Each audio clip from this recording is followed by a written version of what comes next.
Greenwald co-founded The Intercept. He joins us tonight. So, Glenn, the reaction to the president not going to war last night has been really striking. Very little celebration about it. In certain quarters, outright attacks. You saw, we just played tape of CNN's national security analyst attacking the president for it. Liz Cheney, Congresswoman from Wyoming, attacked the president. Others did, too. What about Washington makes war the first resort for both parties every time? Well, first of all, there's an obvious answer, which is it's exciting. So it drives media ratings. It makes people buy newspapers.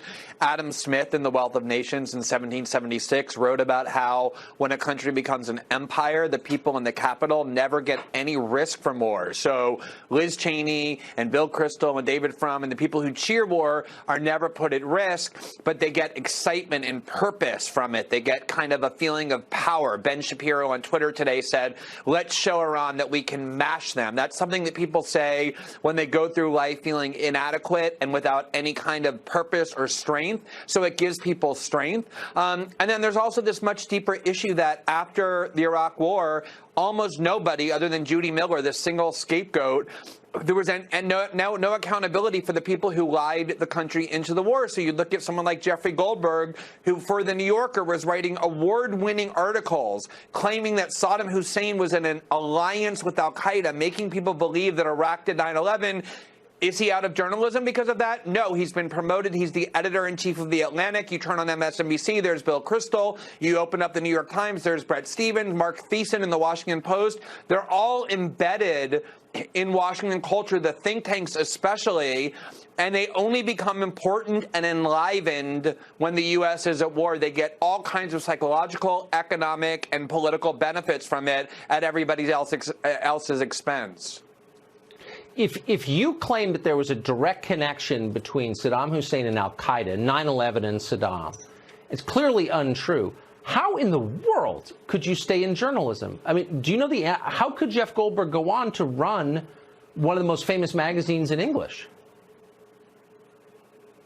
The amazing thing is, Tucker, the more you promote war, even if you get it wrong, the more you're going to prosper. That is the sickness, the pathology of the D.C. media and political class. Jeffrey Goldberg's articles won a National Magazine Award for creating a grotesque conspiracy that resulted in the deaths of hundreds of thousands of people. Not only should he not be in journalism, he should be out of decent society. And yet, when it came time to compete for whether he was going to stay at the New Yorker or go to the Atlantic, the owner of the Atlantic gave him and his children rare exotic horses to lure him away from the New Yorker, and he now runs one of the most important magazines in the world. You see that all throughout the media, the same people who not just lied about Iraq, but who cheered all kinds of wars in Muslim countries get prosper from it, they get promoted, they continually get treated as the voices of authority, and that's why this continuously goes on. It is so mind-bogglingly corrupt. It's hard to believe it happens in our city, in our business. Glen Greenwald, thank you very much for that perspective. I appreciate it. Thanks, Tucker. A judge has ordered a special prosecutor to investigate the Jussie Smollett case and potentially bring new charges over how that was handled. We've got details on everything that's happening in that case after the break.